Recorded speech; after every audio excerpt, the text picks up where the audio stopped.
안녕하세요. 소윤섭의 팟캐스트입니다. 정말로 말하고 싶고 말할 수 없는 이야기들의 일부를 시작하겠습니다. 한국 사회는 빨리빨리라는 문화가 있습니다. 한국인뿐만 아니라 외국인에게도 널리 알려져 있지요. 한국인의 빨리빨리 문화는 좋은 것도 있다면 나쁜 것도 있습니다. 위기의 상황에서는 빠르게 해결하여 국난을 모면하더라도 체계적인 기반으로는 성장하지 못하였기에 땜질이라는 오명을 가지고 살아갑니다. 한국 사회가 체계적인 기반 위에서 빨리빨리라는 문화를 가지고 살아간다면 좋지 않겠습니까? 위급한 상황에서는 빨리빨리라는 대안을 대신할 수 있는 것도 없지 않습니까? 한국 사회의 빨리빨리라는 땜질의 기반은 세상 사회의 태생적인 기반과도 항상 비교되지요. 한국 사회는 빨리빨리 문화가 안정적으로 자리 잡을 수 있는 체계적인 기반이라는 것이 없습니다. 한국인의 빨리빨리 문화는 뗄래야 뗄 수 없는 생활 습관이 되어 있지요. 한국인에게 절대로 사라질 수 없는 환경이라면 빨리빨리 문화를 성숙시킬 수 있는 체계적인 기반을 조성해야 합니다. 한국 사회의 교육기관을 들여다볼까요? 학교를 들여다보면 한국 사회가 보이지요. 20세기의 한국 사회는 학교에서 불평등을 개선하고 있었기에 빨리빨리 문화는 한강의 기적과 민주화를 이룰 수 있었습니다. 한국 사회가 체계적인 기반으로 조성할 수 있는 기회가 있었던 한강의 기적과 민주화의 시기였지요. 하지만 체계적인 기반으로 조성하는 기회는 성공시키지 못하고 빨리빨리라는 땜질로 굳어졌습니다. 그렇다면 21세기의 한국 사회는 학교에서 불평등을 개선시켰을까요? 불행하게도 그럴 수 없었습니다. 4차원 생활의 사회적인 혼란으로 할 수 없었지요. 4차원 생활의 사실과 진실을 전혀 몰랐던 한국 사회의 학교는 4차원 생활에 쓰러졌던 96%의 거짓과 사기에 의하여 어쩔 수 없다는 체념 상태에 있습니다. 오늘날의 한국 사회는 4차원 생활의 사회적인 혼란으로 성장이 멈춰지고 무너졌던 세상 사회와 비슷하지요. 4차원 생활의 선발주자이든 후발주자이든 4차원 생활을 바로잡았던 사람들은 4차원 생활을 견뎌냈고 견뎌가는 1%와 3%의 사람들이었지요. 4차원 생활은 별거 없습니다. 4차원 생활은 사회 지도층과 상위층의 4차원 생활을 그대로 닮아가지요. 4차원 생활의 암묵적인 상황에서는 절대적입니다.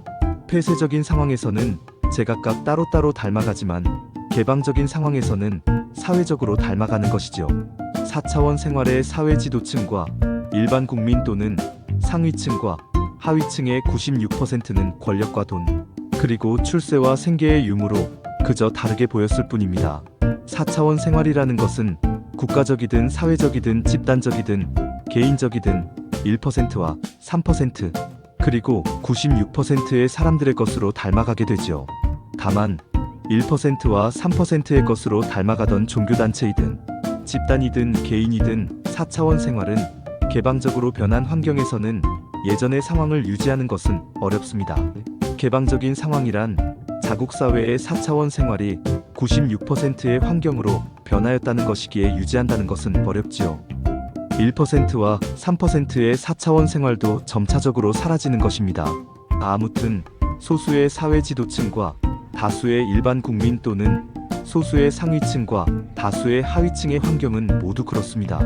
선발주자이든 후발주자이든 4차원 생활을 바로잡아 놓았다는 세상 사회의 국부와 위인의 환경을 확인해보면 가늠할 수 있습니다. 시쳇말로 당신 하나 다르다고 한국 사회의 4차원 생활이 결정되는 것이 아니라 4차원 생활의 소수의 사회 지도층과 소수의 상위층으로 결정된다는 것이죠.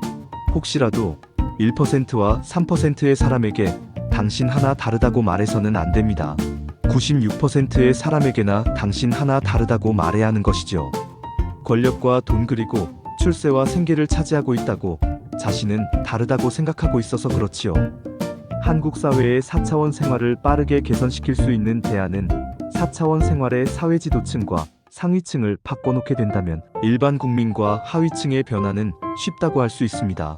하지만 실질적으로 사이비 종교단체의 4차원 생활을 모두 바꿔놓는다는 것은 암묵적인 상황에서는 현실적이지 않기에 공개적으로 바꿔놓을 수밖에 없지요. 한국 사회는 4차원 생활을 유념해야 하지요. 대한민국의 다수 국민인 비사차원 생활자와 소수 국민인 4차원 생활자 모두가 형편없는 4차원 생활에 쓰러졌던 96%의 4차원 생활로 살아가고 있다는 것을 간과해서는 안 됩니다. 4차원 생활은 후손조차도 답습하지요. 대한민국에서 가장 좋은 국가관과 국민성을 가진 비사차원 생활자의 삶으로 살아가는 한국민의 다수를 가장 형편없는 4차원 생활자의 삶으로 살아가는 한국민의 소수의 환경처럼 모두 전락시켰다는 상황은 작은 일이 아닙니다. 어쨌든 한국 사회의 학교는 평등의 대명사이지요. 한국 사회가 불평등을 이루더라도 학교는 평등을 유지할 수 있었기 때문입니다. 오늘날의 학교는 자신들의 사람들로 차고 넘치지요. 고도 갈등과 사분오열로 대립하는 상황 속에서도 자신들의 사람들로 만들어 놓았기에 그렇습니다. 자신들이 잘못을 하였더라도 자신들을 위하기만 하면 되는 각자 도생의 한국 사회를 조성하였지요. 평등은 보이지 않고 불평등만 자리 잡고 있습니다. 이런 환경은 비단 학교의 모습만이 아닌 사회 구조적인 모습이지요.